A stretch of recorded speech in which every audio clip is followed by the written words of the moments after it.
Hey y'all, I'm Erin, and today we're going to be reading a story of Jonah and the whale and how God showed Jonah forgiveness and Jonah had peace in doing God's plan afterwards. So let's get started.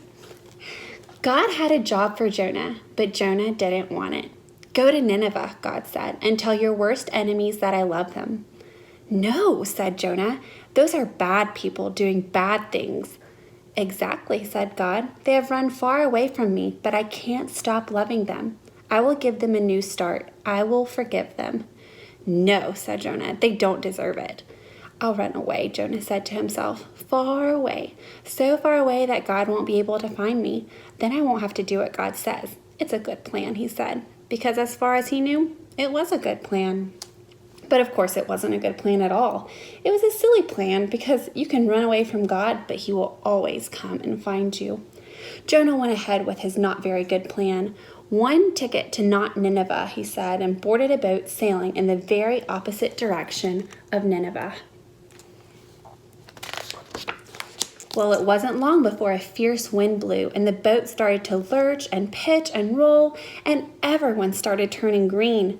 Jonah sat bolt upright in his bed.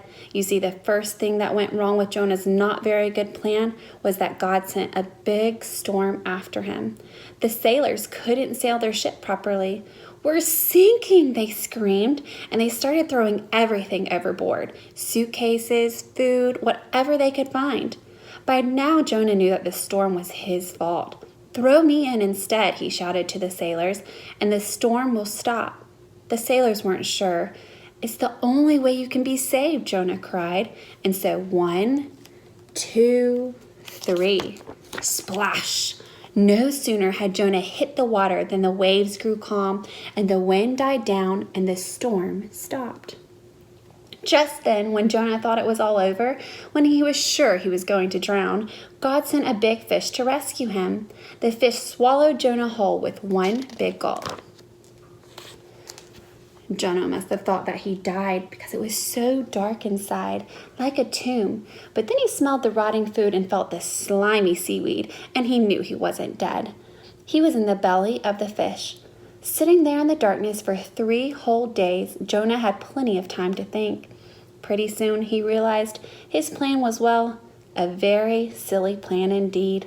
He was sorry for running away, and he prayed to God from inside the great fish and asked God to forgive him.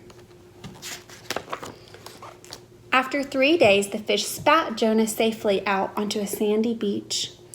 Just then, Jonah heard someone calling his name. Go to Nineveh, God said, and this time Jonah said yes. He went straight to Nineveh and told everyone God's wonderful message. Even though you've run far away from God, he can't stop loving you, Jonah told them. Run to him so he can forgive you. The people of Nineveh listened to Jonah and they started loving God. They learned to do what God said and to stop running away from him, just like Jonah. Many years later, God was going to send another messenger with the same wonderful message. Like Jonah, he would spend 3 days in utter darkness.